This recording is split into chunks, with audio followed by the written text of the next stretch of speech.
Welcome back to my channel, guys, and Happy New Year if you're watching this in real time.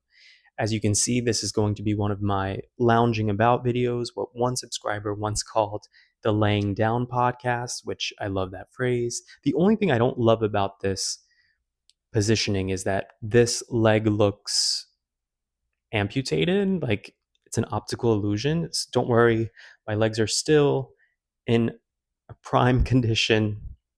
But anyway, I digress. It's 2026. In the words of the social media girlies, I'm in my soft living era. No more drama, in the words of Mary J. Blige. Like I just want to have a calm, peaceful year, and I'm hoping that by starting the year this way, I can really have an entire year of this. Because let me tell you something: 2025 for me was not a year of peace. It was a very difficult year for a lot of different reasons, personally, professionally, financially.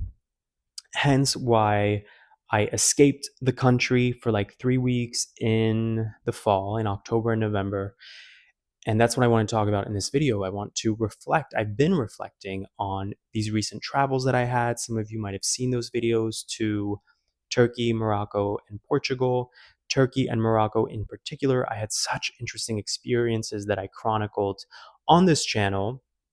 I highly recommend you check those out if you haven't seen them, because they were some of the more interesting videos, more, I would say some of the most compelling videos I've ever put out on this channel, including the bathhouse video. I went to a Turkish bathhouse, a Turkish hammam in Istanbul, and that video really took off. So it's been a really interesting couple of past months. After a pretty difficult 2025, those travels sort of changed my perspective on some things, and I want to talk about that in this video. So in the fall, I was getting a little bit crestfallen, we'll say. And I thought, I just have to get out of the country. Like, I just need to change my vibe, change my scenery. And I'm so glad that I did, because I think sometimes it really does take, and listen, I'm not even in a financial position where I should be doing these kinds of travels, but I literally went into my savings. I dipped into my savings and thought, this is worth it. I need to just get away. And like I said, I'm so glad I did that, because tell me if you relate to this. Sometimes you really do have to travel, and not just like a weekend vacation to the beach. Like, you have to really get away to another world to remember and to realize that if you're going through a difficult time, that your present moment is just a moment in time. Like, sometimes I think it takes literally changing your environment to realize that there's a whole other world out there. There are many worlds out there, really, with different cultures, different people, where people behave differently, where men treat you differently, where you're exposed to different things, different mindsets. And so that's what this trip did for me. It really reminded me that there's other opportunities out there, other ways to live. And I'm not saying that I'm moving to Morocco or Turkey or Portugal tomorrow, but I needed to feel what I felt in these places. And as pathetic as it might sound, one of the themes for me in Morocco and in Turkey was that I felt desired. I felt desirable.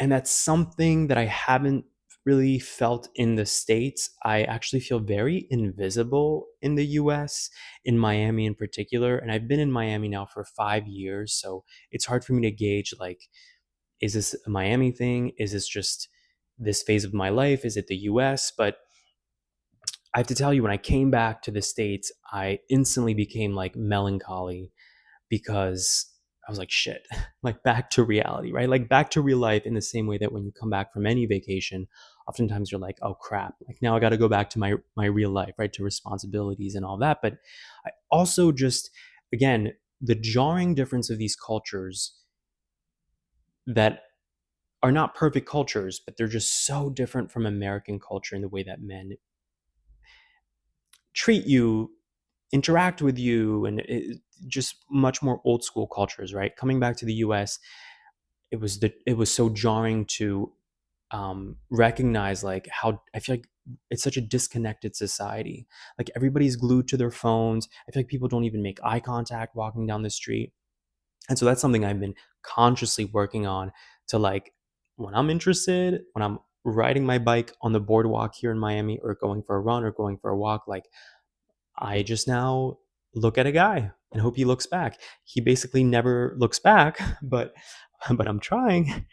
The night is young, and obviously people are addicted to their phones anywhere in the world, but I do think it took this trip for me to realize how much of an epidemic it is here in the US. So anyway, I came back to the US having all these thoughts and thinking about my trip and these experiences and how cool some of these experiences were that I chronicled on this channel, particularly that bathhouse experience that was such like a once in a lifetime weird, almost spiritual experience, dare I say. But I was kind of just melancholy coming back to real life, and then all of a sudden those videos took off and they soared. They didn't just do okay. They skyrocketed.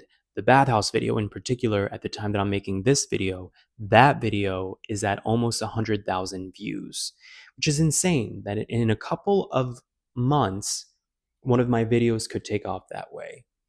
And then it did this like domino effect on the other travel videos, which did a number on all my videos. Everything just kind of skyrocketed at the same time. I gained, I want to say, about 3,000 subscribers this past month or so. It's been an insane, by the way, if you're new, welcome to the channel. And if you've been with me for months, you're now officially OG compared to these new 3,000 subscribers that just joined. But first, I want to thank you guys for watching those videos, because the way it works on YouTube, on social media, all of this is algorithmic. So I suppose what happened with those travel videos is more of my subscriber base watched and spent more time watching those videos and engage with the videos more. So how all this works, the algorithm on YouTube is literally if you watch more of the video, a bigger portion of the video, or you watch the whole video, if you share it, if you like it, if you comment on the video, if you engage with other comments in the video, under the video, all of that boosts the the viewership of these videos, meaning then that video gets recommended to other people on YouTube who presumably watch similar content. And get this, this is so crazy. My landlord, who's a gay man, my landlord, he saw the video. He does not follow me on, he didn't even know I have a YouTube channel, but he was like, oh, hey, I saw your video on Turkish bathhouses. And I was like, oh my God, my landlord stumbled upon this video. So my point is, coming home from this trip moody, basically, it was such an amazing feeling to feel like I'm doing something right. I'm doing something right. I came home with these stories that I thought were compelling, that I thought were worth sharing. And I even set the intention of, I'm going to have my best month ever on YouTube. I've had this channel for several years, as some of you know. uh, I had a feeling that these were stories that were compelling enough that I could really have the best month ever in terms of viewership, in terms of um, new subscribers. Like, I set a clear goal of that, and these videos totally hit it out of the park, like way beyond every goal that I set. Not only did I reach it, I completely hit it out of the park. So I have you guys to thank for that. And it was just such an amazing feeling to end the year on that kind of high when I've had all these other challenges in 2025, personally, professionally, financially, even. And by the way, I make ad revenue from these videos, in case that's unclear. So that was also incredible that I actually was able to pay my rent from these videos, from the ad revenue, um, for 2 months straight as a result of these travel videos. Pretty incredible stuff. Obviously, I can't just keep making travel videos. It's expensive to do all these trips. Although I am already thinking, like, where do I want to go in 2026? That would be interesting, not just for me, but for you guys to hear about. So, to be determined on that front, stay tuned on that front. But in general, the takeaway for me was all I needed was to really have a story that I believe in, that I care to share. And it's kind of common sense, right, to an extent. But, sometimes I make videos on this channel just for the sake of making sure I'm consistent, but it's not a story that like inspires me.